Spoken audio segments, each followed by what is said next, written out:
All right, can you guys see my screen now? Yep. Okay, awesome. And let me see, share computer sound. I'll try that again. Wow, it just doesn't want to play the sound. All right. Well, I love and hate technology. Can you all hear me right now? Yep. Okay, good. All right. So, all right, we'll get started. So, welcome everybody. And we're just thrilled tonight to have you join us to go through a wonderful book called Pray Like a Gourmet. And I discovered this book probably 3 years ago, and I was at a monastery in Malibu, and it was in the bookstore, and I just opened it up and was super attracted to it because it had so many wonderful illustrations in it. You can just tell by the cover that it looks fun and interesting to just pour through. It's very artistic and very approachable to read. So I bought it, I came home, and it really helped me move into a new way of praying. I haven't really considered myself a super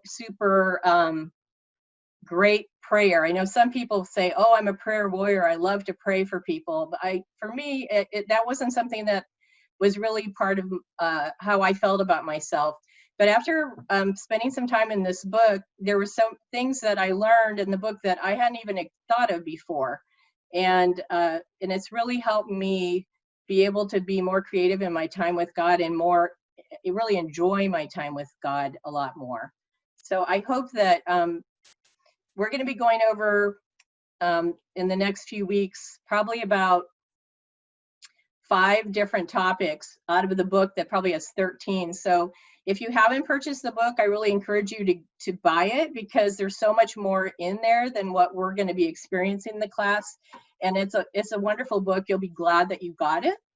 And the way that we're going to, I wanted to tell you one other cool story about the book. So I got the book, loved the book, and I just felt compelled to reach out to the author, David.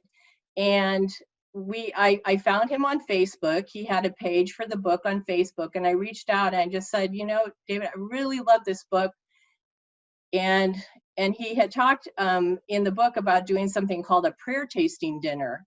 And it's a dinner that he does where he shares with each course, a multi-course meal.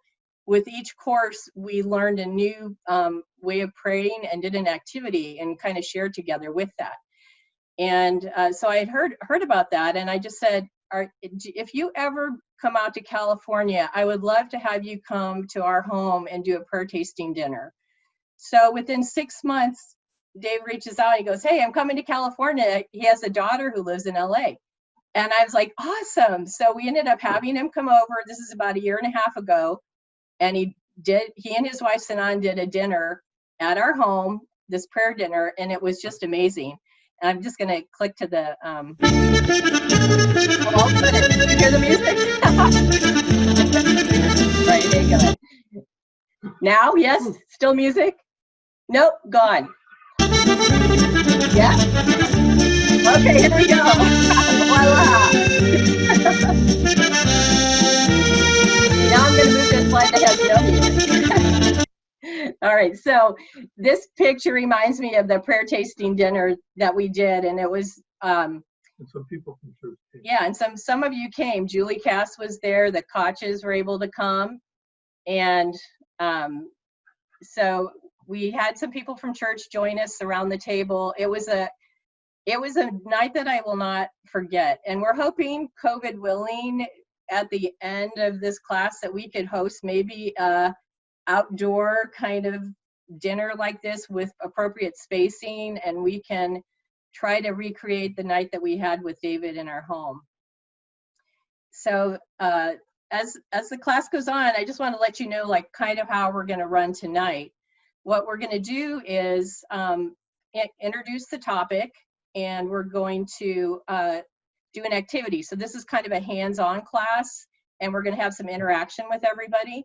So we're going to start out just kind of introducing the topic, and then we're going to do an activity. and then we're going to go into breakout rooms. So while you're working on the activity, I'm going to break you guys into smaller groups, and then you're going to get a message that'll come up on your screen to say, join the breakout room. So just click that and it'll take you right into the breakout rooms. And then you can share with the people in your group what it was like to do the activity. If you're comfortable sharing what you wrote, or, you know, feel free to do that. But if not, that's okay as well. And we're gonna, and then after we do the breakout rooms, we're gonna do breakout rooms for about 10 minutes. Then we're gonna come back into the big group and share, you know, maybe each group can have somebody who'll share a little bit about what that experience was like. And then the last piece of the evening, we're going to introduce, I'm gonna call him the chef of the day, who would be like somebody that we could look at for inspiration for prayer. And so tonight, the inspirational chef I'm picking out is Patrick of Ireland, AKA St. Patrick, and share a little bit about his life and why I think he's an amazing person to inspire us to pray. So that's what tonight is going to look like for us. So, all right, so I would love to introduce our team that we have that are going to be our presenters in the next 4 weeks. So the first person I'd like you to meet is my daughter, Ashley. And she's just going to say hi and give a little bit of like, tell us who Ashley is besides my daughter. Can you unmute yourself, honey? Okay, sorry. All right, there you go. Oh, not yet. Well, it says, I think I am good now. I think you. Oh, good. Okay. Perfect. Sorry. Hi, I'm Ashley Dowd. Dowd is now my married name. I've been married for about 13 years to a pastor's kid, which is always fun. And yes, I am Dennis and Carolyn's daughter. I live out in Arizona. I have been a teacher out here for 13 years. I taught in public education for 11 at a high school, and then I just transitioned to a private Jesuit high school, all-boy high school. And I'm going into my 3rd year with them. It's a pleasure to meet all of you. I'm so excited to continue down this journey with you tonight and over the next couple of weeks. Nice to meet you. Yeah, thanks, honey. Our next presenter is going to be Julie Cast. Hey, can you hear me? Yes. Okay, I'm Julie. I'm married to Alec, who's on this panel somewhere. I can't see him, but I'm trusting he's there. I'm a deacon at Moore Park Press. I'm also a marriage and family therapist, training in art therapy, so I use expressive arts, working with trauma and family situations. And I'm an artist in general, and Carolyn gave me this book for my birthday about 5 or 6 years ago, and it's just a really great, it's a great experience. Alec and I love the dinner we had with the author, and this whole thing is just a really new way to open up your mind and open up your heart to prayer and what God has for us. So I'm really glad to be a part of this. All right. Thank you, Julie. Yeah. And then we have Keenan, Pastor Keenan. I'm trying to unmute you. Can you unmute yourself? I think I got it. Awesome. Yay. And Pastor Keenan's going to be wrapping up our final week. And who are you, Pastor Keenan? I'm Pastor Keenan, and it's actually funny, after the fact we found out that all of us who are sort of presenting have all been through the same spiritual direction program. So yes, we have some good roots in that, and I'm excited to dive into the book, and super excited to have the author of the book on it. So now I have to be careful what I say about the author, or there, and I got to be really careful. So no, I'm just excited to be here. Thanks. Oh, thank you, Keenan. Well, I also want to introduce you to the author of the book. Dave is with us tonight, and he's doing us the great honor of staying up really late because he lives in Florida, and it's like 10 something there. Quarter 11. And David obviously is an author. We all know that. And he also is an artist, musician, and I hope I say it all correctly, but he and his wife and family were in the mission field for all over the world for a number of years. And he's just a lovely man, and what a thrill to get to know him. And we had such a good time sharing with he and his wife when he came and stayed with us for a couple days. So Dave, please say hi, and get us started out in the evening too with a word of prayer. That'd be awesome. Okay. Hi, everybody. Yes, I am the author of this book, because it's basically my own personal journey of trying to figure out what prayer is. Years of frustration, and then finally just coming to the point, I'm just going to do what I want to do. And, it might not be right. And actually, I kept these ideas secret from a lot of my colleagues because I didn't want anybody to tell me they were all wrong. So anyway, we have been missionaries kind of in the arts, and not all over the world, but Brazil, some in the Caribbean, Quebec, and most recently in France. It's pretty cool. In Paris, we got to run a nonprofit art space, art gallery.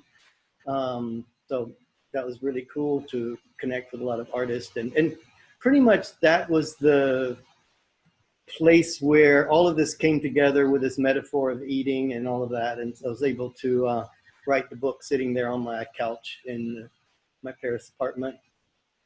My wife is here with me. She's kind of over in the corner. He's Sanan. She's Sanan, really lovely lady, S-A-N-A-N. So yeah, we're so happy that Carolyn has pulled this together. I just think it's going to be cool. I don't really know what to expect, but I think I have high expectations. So I'm glad you're all a part of it. You may lead us in prayer now? Yes, thank you, David. Okay. So Father, thank you so much for being with us. We just have assurance and confidence that you are here, even working through Zoom in many different places, because you're amazing. You're unlimitless. And thank you that you really want to inspire us and encourage us to pray and to just spend more really wonderful, deep, rich time with you. And because that can lead to so many other wonderful things in our lives and with those around us. So we thank you so much for all of this and being packaged up in this evening, kind of staring at computer screens. We love you. We bless you. We want to just honor you and turn our thoughts and our heart's desires towards you, and prepare to receive some wonderful things and ideas and little snippets of inspiration throughout the next little while. Thank you again. Amen. Amen. Amen. I didn't really introduce myself to everybody. Carolyn and Dennis is my tech support helper. And I love this topic. I just actually graduated from Fuller Seminary, taking 9 years to get my Master's of Theology degree. Yay! And one of the great joys of what I learned about in seminary is the vocation of spiritual direction. And it opened up a whole new world of Christian spiritual traditions and learning about practices of early Christians all the way through current day. And I was so inspired by that I took a 2-year break from Fuller to become a spiritual director and then returned to finish. And all this while, when this has been going on, our good friends Alec and Julie Cast have kind of traveled alongside, and my husband Dennis, they're all getting surrogate seminary degrees, learning along with me all the things of spiritual traditions. And then Julie was brave enough to join me to become a spiritual director as well. And so we both got trained at the same time. So from those traditions, it's really enhanced my relationship with God, kind of re-energized me. I've been a Christian since I was in junior high, and that was a long time ago, but this makes me feel fresh and new in my relationship with God. And so I hope that you'll be inspired by this as well. So we are going to get started on our lesson, and our first slide is going to be watching the YouTube video, just in case everybody didn't get a chance, of David's teaser basically for the class, which will give you a little bit more of a flavor for it as well. Hopefully you can hear it. We'll get started with that. Go ahead and mute yourself if you can.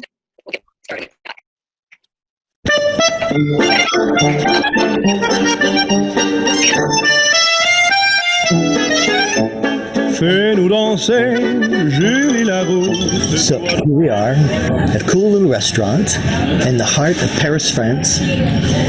It's not bad. You can get cheap burgers. You can get the traditional French fry. If you taste it a little more refined, you can step up to the McWrap or the McBaguette. That's right. There is nothing like McDonald's when you're in the heart of Paris. Seriously? Okay, I'm kidding. But we are here to make a point. We kind of create a metaphor. Why in the world would you be content with McDonald's when you're in Paris, France, when you could be eating authentic Sorry, guys. French food in a number of amazing brasseries and cafes all over the city, food cooked by the best chefs in the world. So, why are we here? Well, I don't know, let's go somewhere else. Tu passes entre les coques et entre d'un clin d'œil de quartier de la guerre. C'est bien toi, la reine de la place Blanche.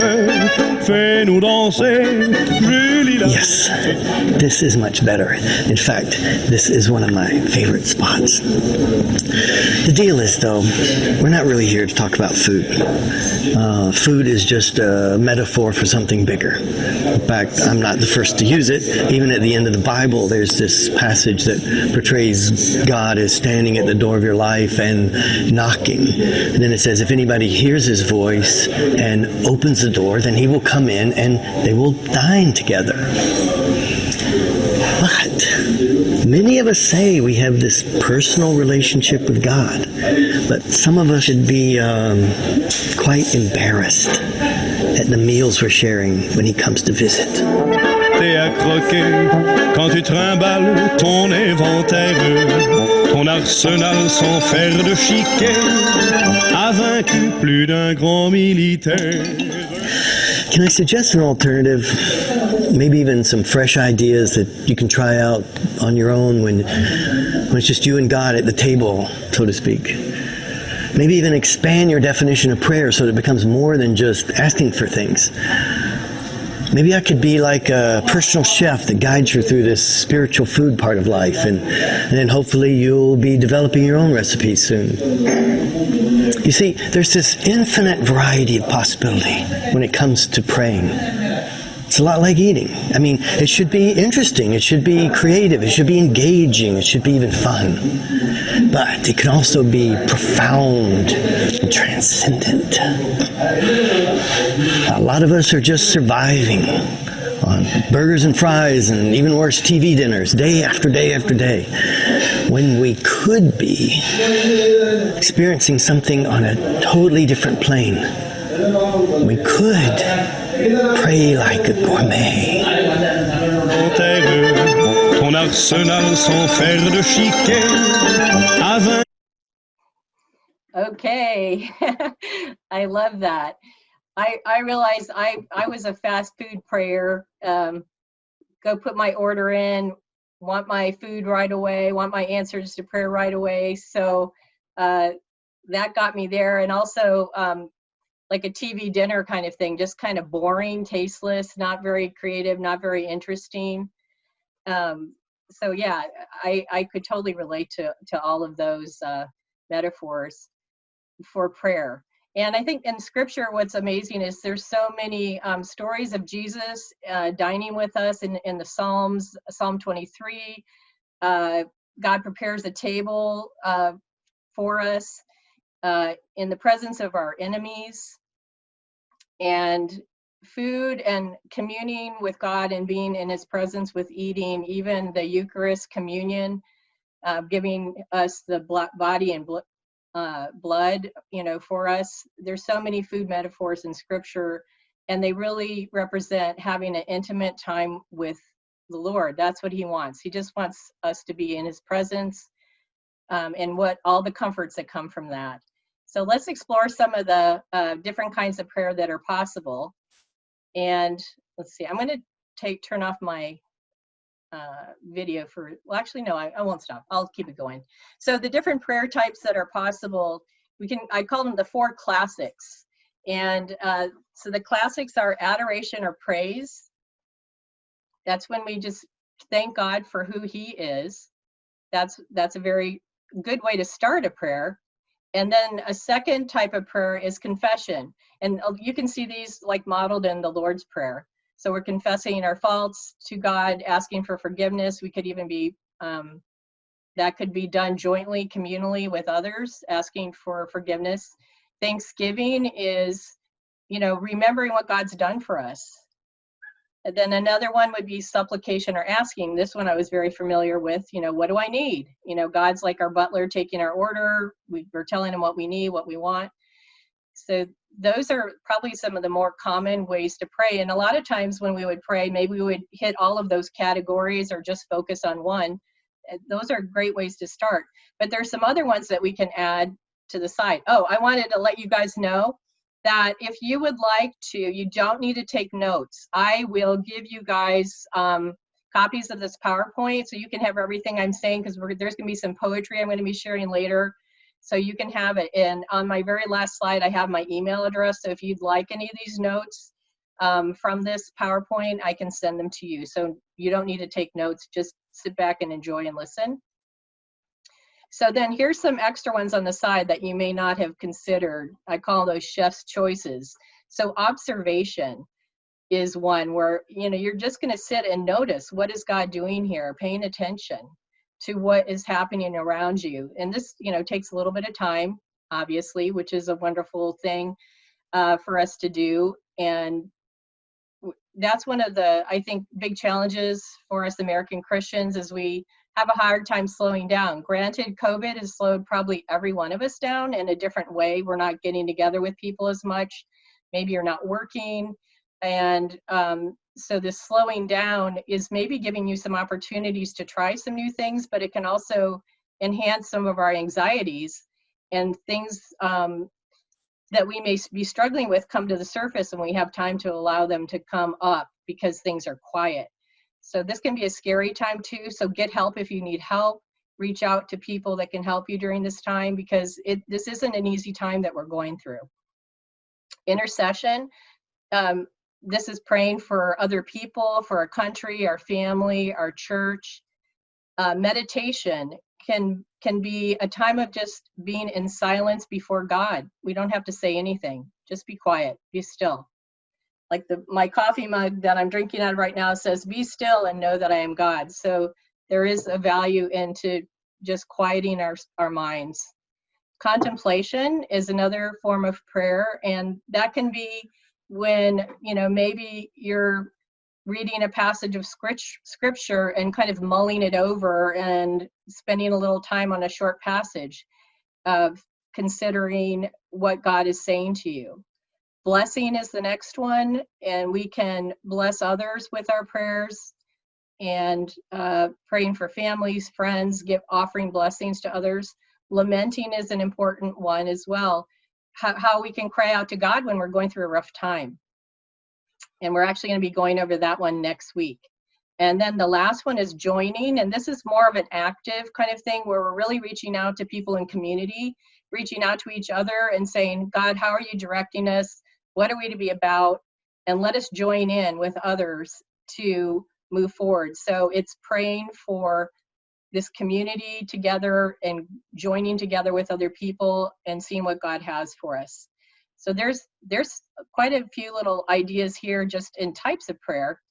But what excited me, I think, the most about this book is this portion where it says, well, what means of expression are possible?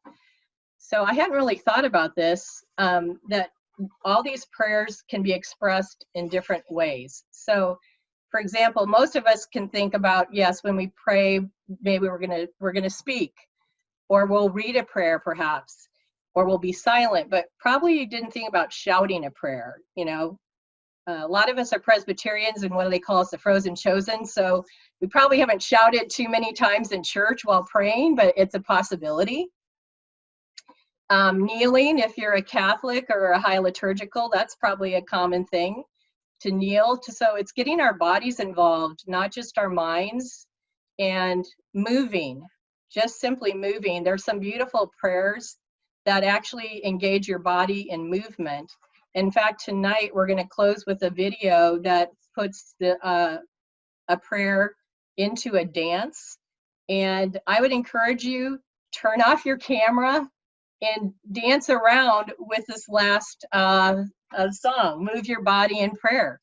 And you can chant a hymn. You can improvise a new song, sing your own song, write poetry. I love to write poetry, so that's a good way for me to express myself.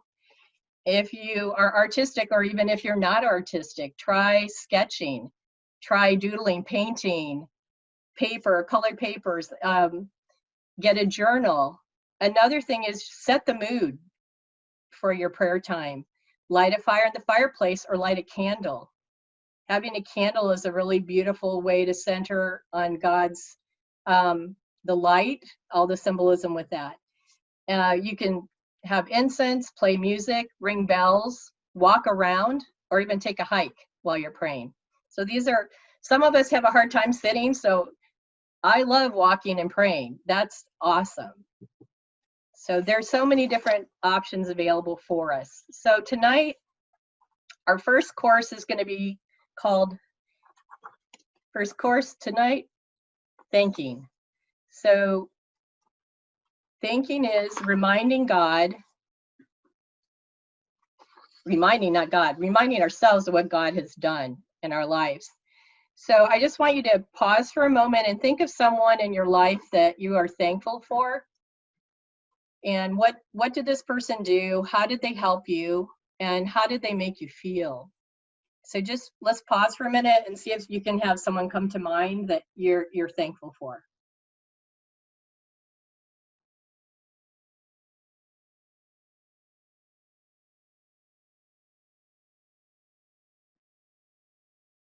So now with this person in your thoughts, say 2 simple words. Thank you. And so for homework, so this concept of thanking is going beyond thanking God, but it's actually going out and beyond in an active manner to actually thank people that you are thankful for, that you're grateful that God's put them in your life. So homework is tell someone what you appreciate about them, someone that you're grateful and thankful for, let them know. And one of the beautiful things of thanking is that it takes us outside of our situation that we're in. Sometimes we whine, complain, we become very self-focused. And when we're self-focused like that, it's hard for us to be grateful or thankful for things in our lives. And maybe you're going through a hard time and it's hard for you to find something to be thankful for. But I just want you to encourage, I want to encourage you that even, I'm not asking you to thank God for tragedies or for difficulties. I'm saying in the midst of them, find one thing to be thankful for. And maybe it's just that you're still breathing. And I know you all are because you're with me right now. So good news. You all have something to be thankful for. You're breathing. Yay. All right. And then the next part on thanking is, it has 2 dimensions. To thank and to engage in this process of prayer, you have to create time for intentional reflection. You have to take a few minutes to like, oh, who, what, and who, or, you know, what am I thankful for? So taking this pause and this quietness before God and in his presence is a huge piece of calming us and settling us down and getting our focus off ourselves and onto God and onto others. And then the second piece is that we pray that this will find expression not only to God, praising him and thanking him for the situation, the people that he's surrounded you with, but to also express it to people around you that need to hear this, to encourage them as well. So it's both reflecting and then demonstrating it. Have a physical, manifestation of thankfulness is a very powerful tool. So I encourage you to consider that when you're thinking about prayer. Okay, so now we're getting ready to introduce our activity. And if you have a piece of paper, unlined, a pair of scissors, and a pen ready, we're going to give you 5 minutes to work on this activity. And Dave is going to introduce it. And what you're going to do basically is you're going to take this piece of paper and cut it into a shape of a slice of pizza. Let me get on to the next slide. Here it is. So I got our pizza there for our inspiration. So we're calling this a slice of life, like a slice of pizza. So I cut my paper into a shape like this of a piece of pizza. So here's my paper. And Dave's going to share with us how the focus on the left and then how you think, and he's going to share that with us right now. Hang on. I may have to unmute you, Dave. I don't know. Can you unmute yourself, or? Let me try here. Hang on one sec. Unmute. There you go. Voila. All right. Voila. So when I would be praying, I would say to myself, okay, I want to spend a few minutes in thanksgiving and gratitude. But I realized that usually when I did this, it was kind of a window of about 2 weeks. If I said to you tonight, like, what are you thankful for? Almost all the answers would be maybe in the past few days or the past week.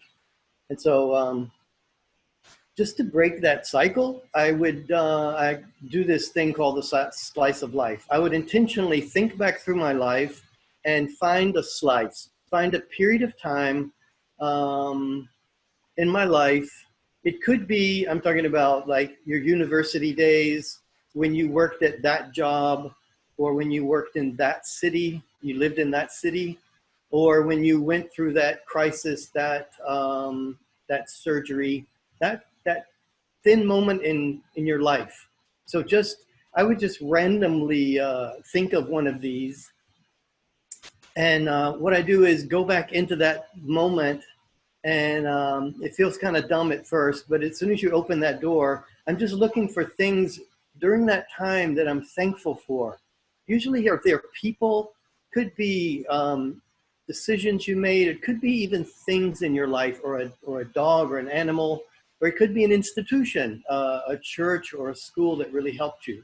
So I just randomly on a piece of paper, like the slice of pizza, I just write down these things that I'm thankful for. And I find it a really enriching thing. And I find it sometimes surprising, like people like come to mind, they go, like, I'm not thankful for him.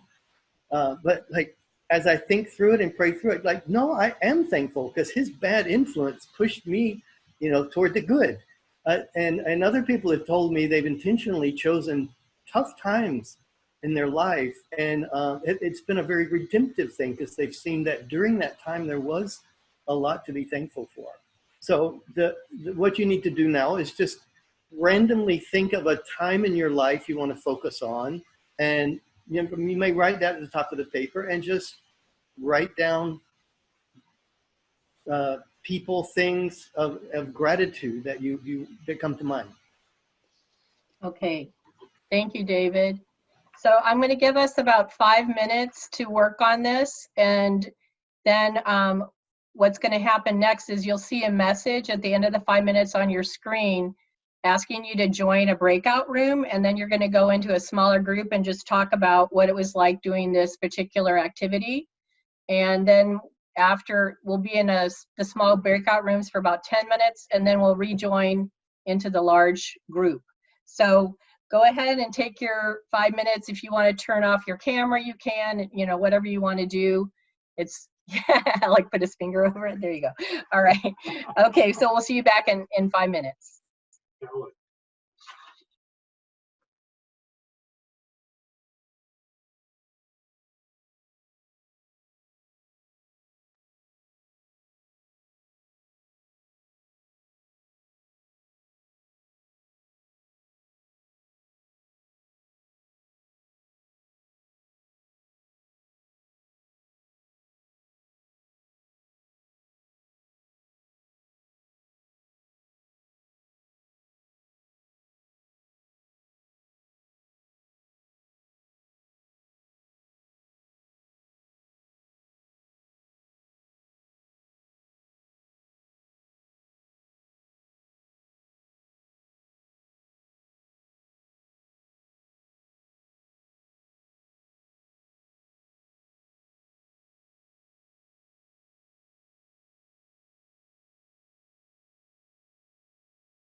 Hi, Carolyn.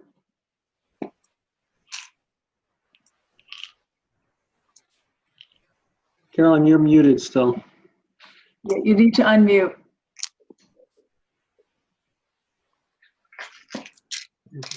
Yeah. While we're waiting. Okay, I'm back. All right. Okay. How was that for everybody?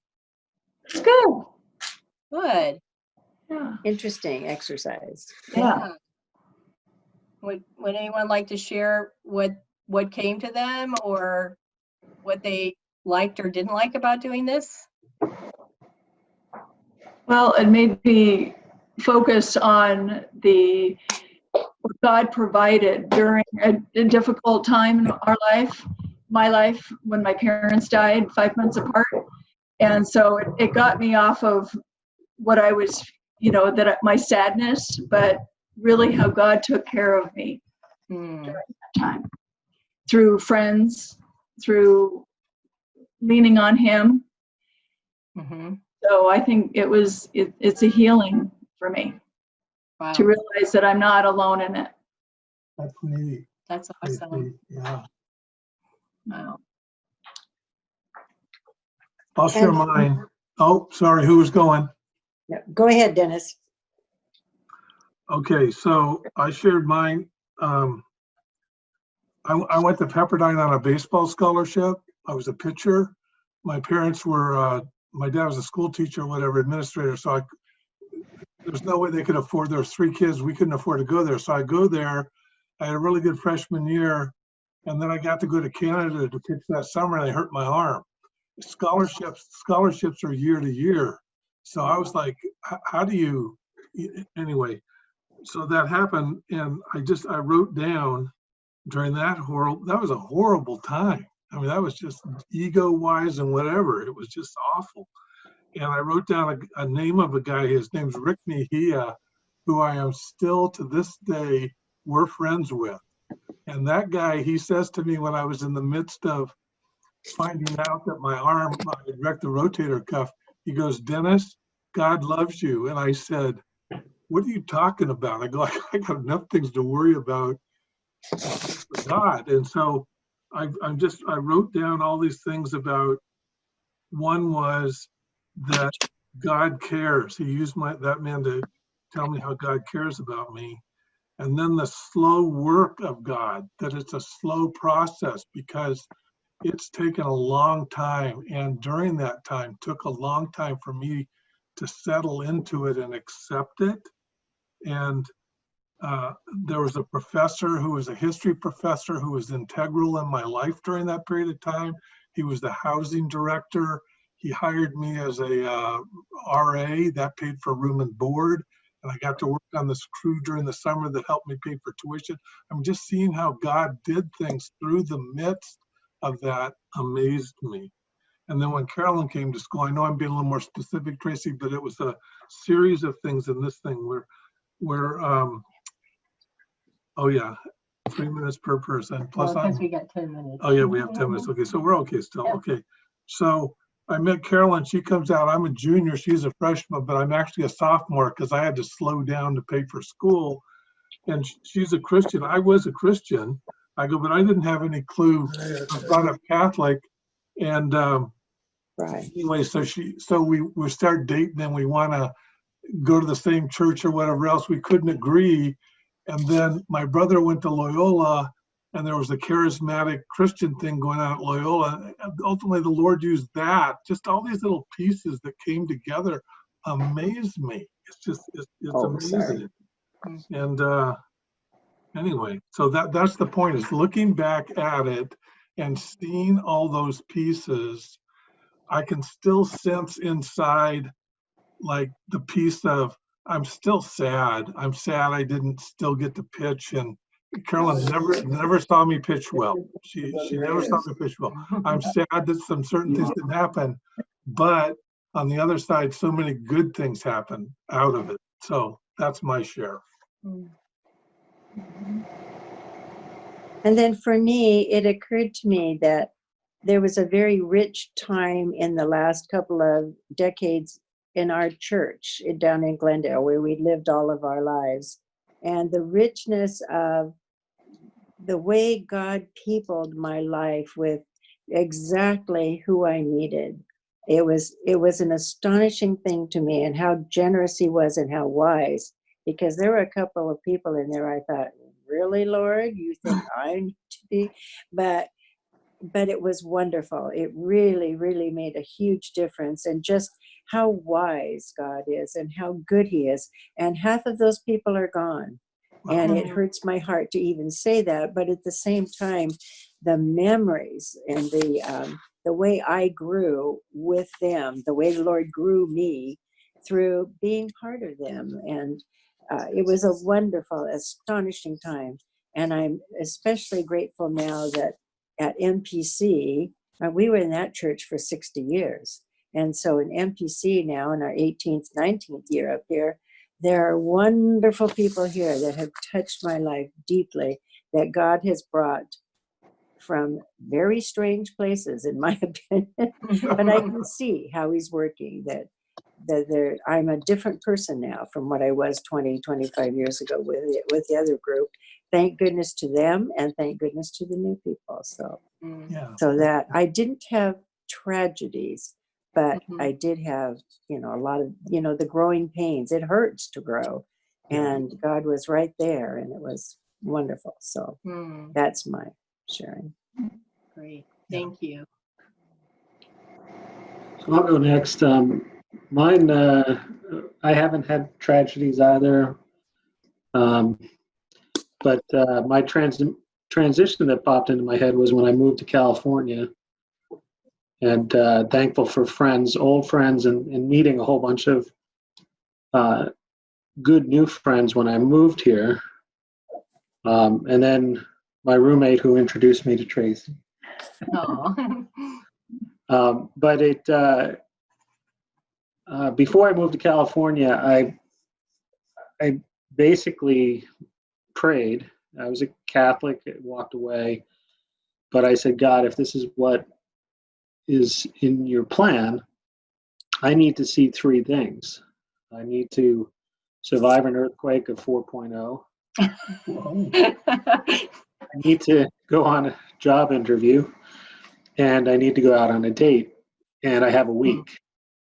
And so, it was a pretty wild week. That was Saturday, and Sunday there was an earthquake aftershock of the Northridge in '94.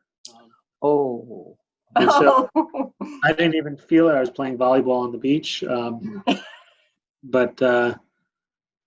then there happened to be a lot of architecture jobs in the LA Times, and I sent out a resume, was called for an interview, and went to it. I had to go buy a suit and FedEx my portfolio out, but so I figured God had a plan, and it has fallen in. It's just amazing looking back 25 years, from employment opportunities to grad school to jobs that came together, 2 kids. It's really been interesting, and even though I challenged God on that time, I didn't come to Christ until a good 10 years later. And so it's amazing how, looking back, I kind of recognized God's hand was in it, but I would look back differently now, having a different perspective. And out of that, I ended up with a pepperoni, mushroom, and onion pizza.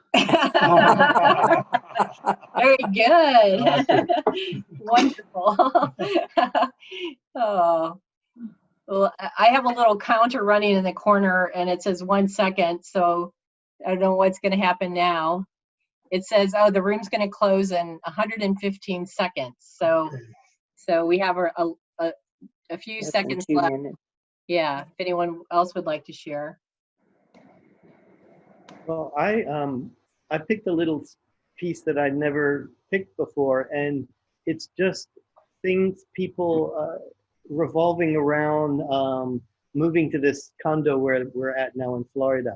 And so it was just a nice experience to walk through these people that helped us come here. It was crazy. We were living in France, and a friend of mine mentioned out of the blue, hey, Norwegian Airlines has cheap flights to Florida. I don't know if you knew that. And I thought to myself, no, I didn't know that, but I just booked the flight like that night. It was crazy. Like I've never done anything so impetuous. And when we came here, we thought we would just start looking for a place to live, but just through recommendations, and we came over here, and a man was getting out of his car, and I said, hey, tell me about this place. And he said, oh, you need to talk to this guy. And so anyway, we're here, and it was just a crazy series of events, and all those kind of little players I've just been praying for and thanking God for, that put us right here where we're supposed to be. That's so cool. That's wonderful.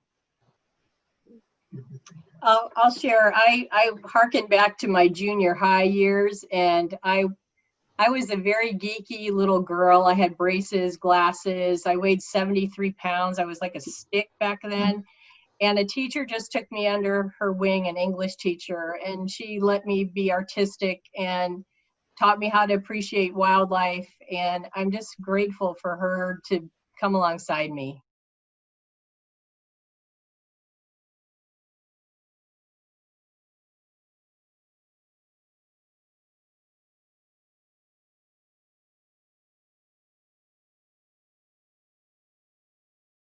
But there you see more than people.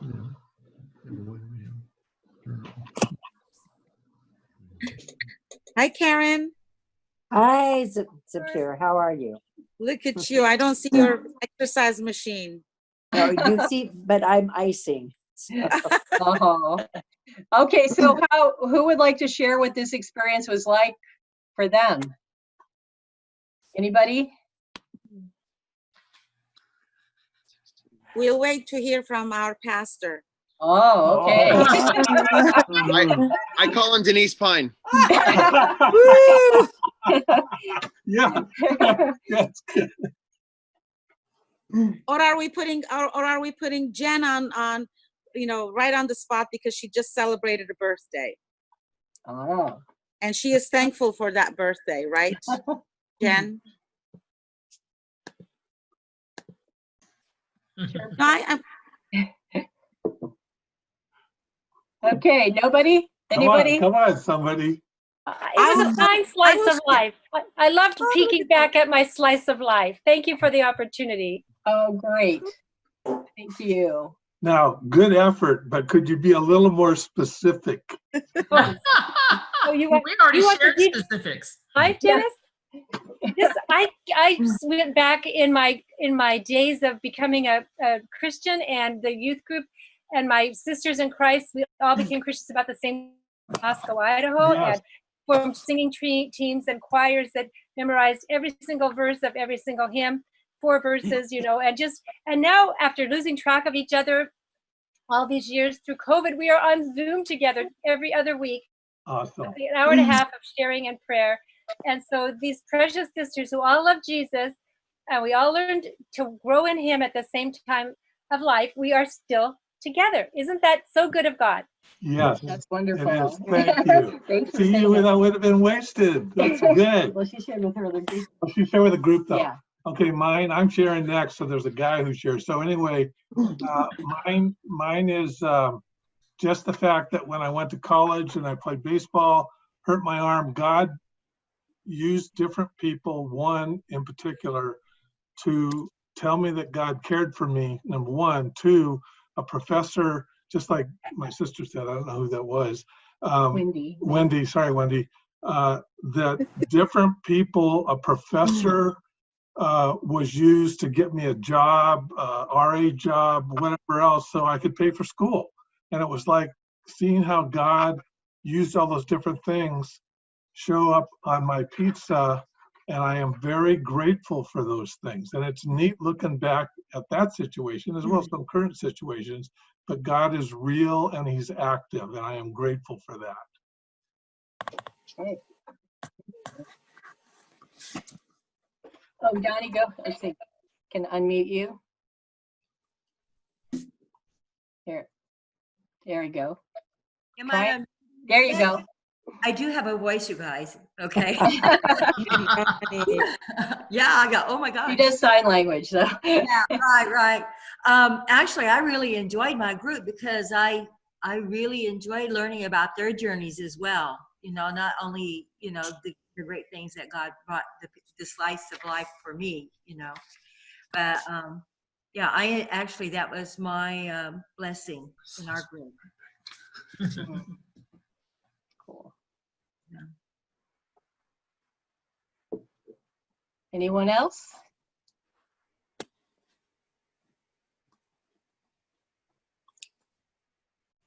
Natalie, go. Or Yeah, I can. Natalie, Hey, Natalie. Natalie. All right, All right. Natalie. Well, I did my mine on my hip replacement that I had in 2014. And I thought I'd put a couple names on there. Well, I filled up the whole thing. I just kept thinking of more and more people that helped me through, from people in my church to my pastor to my girlfriends, and people who would take me to the hospital. And this one nurse was just so kind. She was with me for like 2 days in 2 long shifts, and she just was so compassionate. And you know, people walking my dog for me, my neighbors. I mean, I just was overwhelmed by the, you know, gratitude from that. So, oh, thank you. Thanks, Natalie. Anyone else like to share? Yeah, well, I will. This is Steve. Hey, Steve.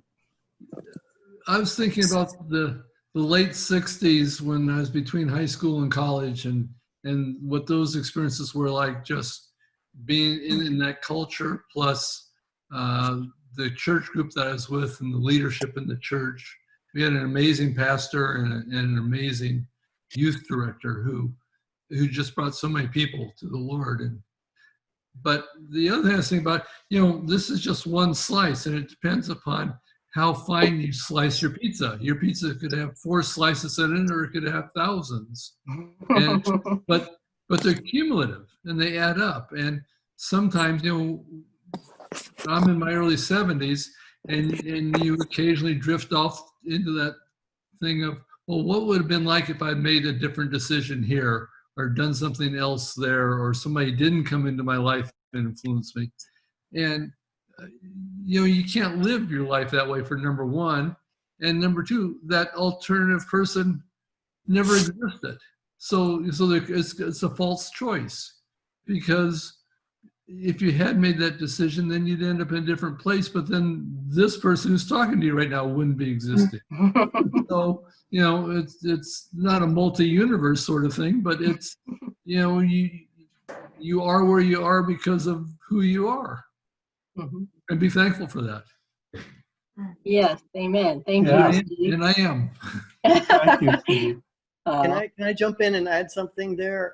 Yeah. Like he said, like this is just one little slice, and that's true, because we didn't have much time. And sometimes in my prayer, I don't want to spend a whole lot of time, but just, you know, have this one little element of Thanksgiving. But occasionally, when I do have a lot of time, you know, you're in that mountain cabin and there's no internet, and all you have is paper and a pencil. Well, I like to make what I call the big list. And that's just sit there and start when you were a child and just think of everyone that you want to just give thanks to. That lady who used to babysit you, you know, nurses in hospitals. Just, it may take you an hour or two, but I find it like it's an incredible experience. That's all I have to say. Anyway, try that sometime, maybe during this time where you do have a lot of time. Just get a legal pad and a pen and start when you were a baby. Some of us, it will take longer than others. So true. So true. Well, thank you guys all for sharing. We're going to, let's see. Okay, so Ashley, did you want to share? Did you want to share, Ash? No? Okay. All right. So I'm going to go ahead back to our lecture. So we'll mute everybody again, and we'll just finish up here. We're in the final moments here. Let me get out of speaker view, exit from screen. I'll go check. Try to mute everybody again. Okay, back to our screen. So what I wanted to share next is about somebody who can be an inspiration to us for prayer. And the person I chose is Patrick of Ireland. And can you all see my screen? Well, let's see, I got everybody muted and all of a sudden all my participants went away. Hang on. All right, go to, hang on.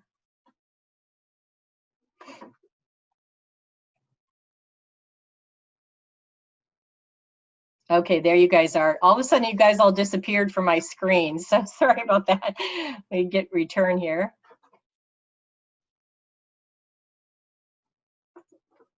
Okay, so I don't know where everybody went, but I can't see you anymore. I'll just trust that you're there. So Patrick of Ireland, here's some of his story.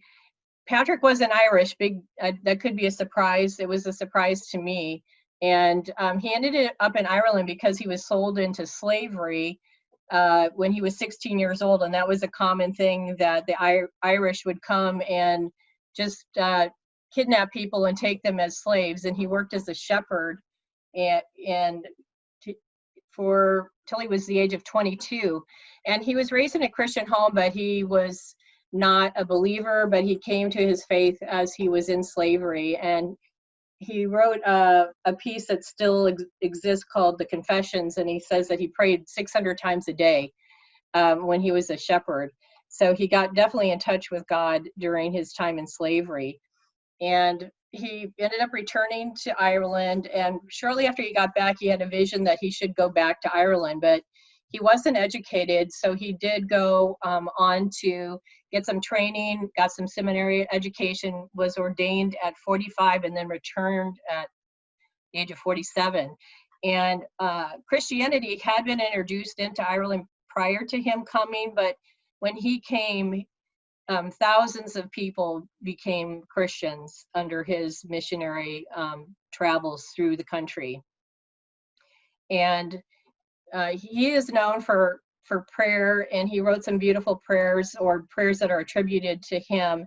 And I have a little comment in the middle that says, if you'd like to read more, a current day author who writes in the manner of Patrick is a person named John O'Donohue. He's passed away now, 2008. But he wrote a book called Anamkara and To Bless the Space Between Us, which is one of my favorites. And then I have 2 hyperlinks that I can send to you when I send these slides to you if you're interested, that you can read a little bit more about the history. And Patrick brought to us basically the idea of Celtic Christian spirituality. And the Irish people connected with God in everyday life, and they were very connected to nature. They're basically a rural country, and the people relied on nature for their livelihood, farmers, shepherds, and so they were highly attuned to nature, and their native religion actually involved worship of nature.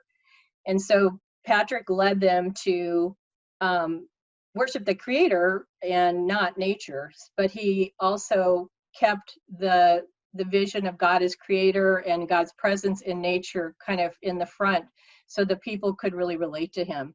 And he also had a lot of prayers of blessing, and usually his prayers would have a Trinitarian focus, which means he would always engage like the name of God the Father, the Son, and the Holy Spirit in his poetry.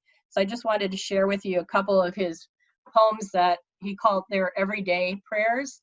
So he would pray, if you can imagine him praying 600 times a day, he was praying these prayers, and they are just everyday kind of thing. So he would be praying while he is washing the faces of children and incorporating God in the everyday. So kind of grabbing the concept that we can be in God's presence in the everyday, even making the bed.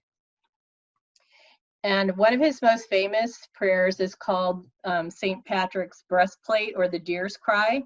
And it's a beautiful prayer that's attributed to him. And it's a very long prayer, and I'm just going to show you a few slides of it. And we'll just go through that to take a look at it. And it was said that he wrote this in preparation of meeting with the King of Ireland, who was kind of upset with him and because Christianity was growing and becoming maybe a little bit of threat to him politically. So here he begins the prayer invoking the Trinity and creation. So there's a lot of references to creation that the people of Ireland would really grab onto. In this slide, this next one, he's asked God's strength to be with him in all these different ways. And then in this slide, he's asking God to protect him from all the things that he would come against on his missionary journeys. So he lists all the things he needs God's protection for on this slide. And then this last slide is probably the most familiar, if any of you are familiar with this prayer. This is probably the most commonly recited part of the prayer. And for me, this I've heard this put to music before, this part of the prayer. And a few years ago, I had knee surgery, and I was in tremendous pain in my recovery. And I was just so overwhelmed, it was hard for me to pray. And I listened to this prayer as a song, and it was all that I could do just to get by, but it really encouraged me. Christ with me, Christ before me, Christ behind me, Christ in me, Christ beneath me, Christ above me, Christ on my right, Christ on my left, Christ when I lie down, Christ when I sit down, Christ when I arise, Christ in the heart of every man who thinks of me, Christ in the mouth of everyone who speaks of me, Christ in the eye of everyone that sees me, Christ in the ear of everyone who hears me. So I just found so much strength in this prayer just to be aware of God's presence with me.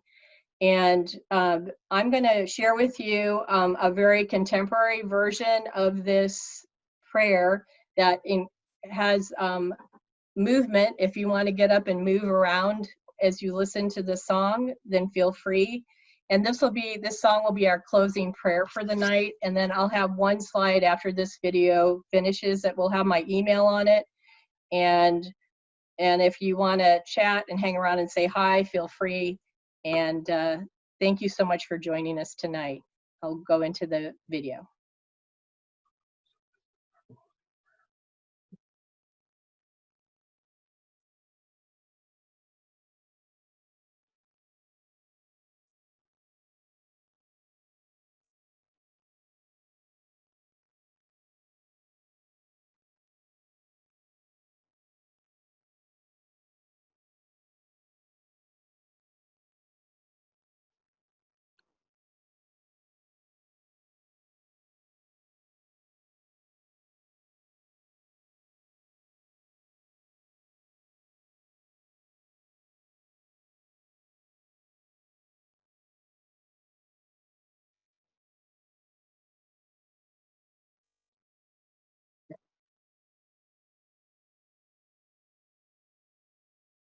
Oh no. Did you hear me?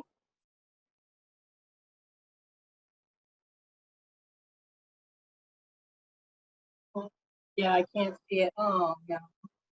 Right. They can't see me or hear anything.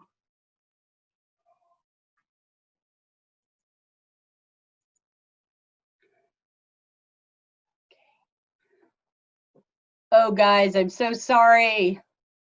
You all there still? Okay, so sorry. Yeah, I don't know what happened there. So you didn't hear anything for the last few minutes? Oh. You missed everything on St. Patrick, correct? Oh, I am so sorry. Okay. Oh, technology. yeah, the Zoom screen got minimized, so I couldn't see you all, but the slideshow kept moving and I could hear it, so I assumed I was still sharing my screen with you, but apparently that did not work. So let me, I will just quickly share with you, and I'll send you the prayers of St. Patrick. And the final prayer that he did is put to a video, and I'll try to play that for you right now. I'm so sorry, but you'll have some writing on it. Technology. All right, let me see if I can play this for you. And it says I'm screen sharing. And let me check some more things here. So I would say, well, I can try to play this. I'm not sure what happened here. Let's see, from current slide. All right. This is I'll share this with, let me tell you this. This is a contemporary version of a prayer of St. Patrick, and this is the one where there's movement. And I said, if you wanted to dance and move with this, feel free. If you can, you may be inspired to move a little bit. And then when this concludes, this is like our final prayer, and it's the final prayer for us tonight. And there's one final slide that has my email, and then I can give you the my email address if you'd like the information. I'm so sorry you missed what I had to say on St. Patrick. Now I know. So basically, you know, he was not Irish. He was kidnapped as a 16-year-old and went over to Ireland and worked as a shepherd, as a slave. And he left Ireland when he was 22, went back home to Britain, where he was from. And when he returned, he felt called by God to return to Ireland, but he wasn't educated at all. So he was, so you heard all of this already? Okay, good. Oh, good. All right. So you just couldn't see the slides. Got it. Okay, now I'm getting it. All right. So I'll show you. Here's the slides. So basically it's the poetry. And this is the one of the prayers of him washing the face of the children, where it says, a palm full of the God of life, a palm full of the Christ of love, a palm full of the Spirit of peace, the triune of grace. And then he had a prayer about making the bed. And so I just love him because he brings our relationship with God into the present, everyday life experiences. All right. Thanks, guys, for helping me out here. I really appreciate it. And this is our closing prayer. And if you want to hang around. And they heard it.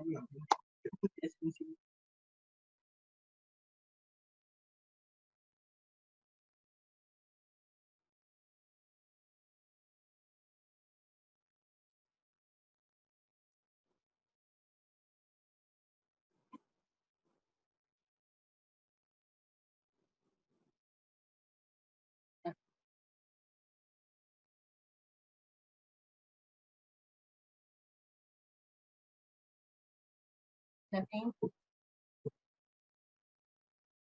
Can't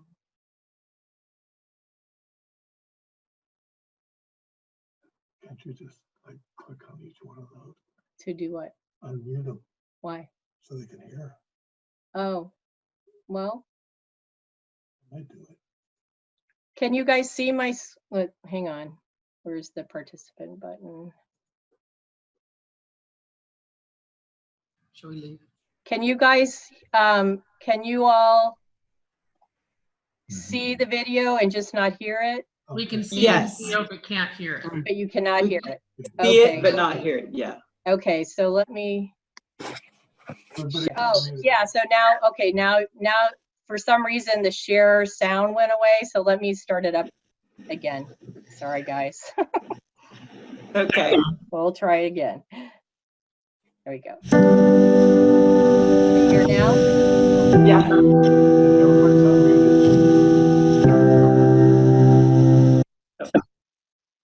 Can you still hear? Whoop, whoop, whoop. No, I can't. I know. Come on. Okay.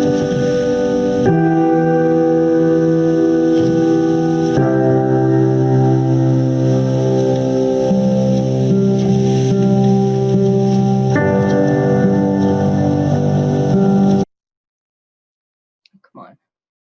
So, every time I click, sorry, guys.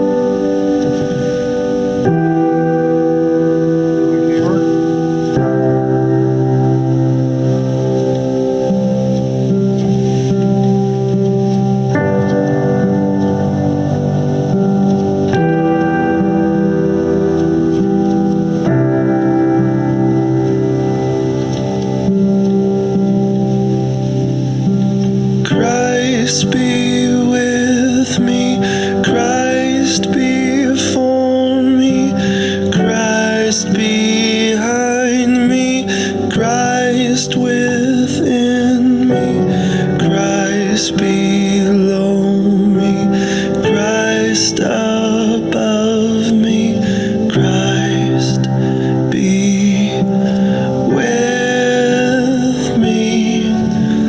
At my right hand, at my left hand, as I lie down, as I rise up, as I stumble, as I fall down, Christ, as I stand. Christ in the heart of everyone who thinks of me. Christ in the mouth of everyone who speaks of me. Christ in every eye that sees me, Christ in every ear that hears me.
All right, thank you guys. Thank you. Thank you. Oh, you are so welcome. I'm so glad you're here. Delightful. Oh, good. Thank you. Oh, you are so welcome. Thanks for being here.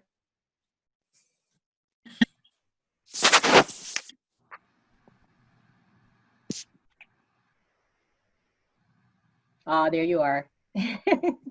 Thank you, people. Thanks, Carolyn. Oh, thank you, Paula.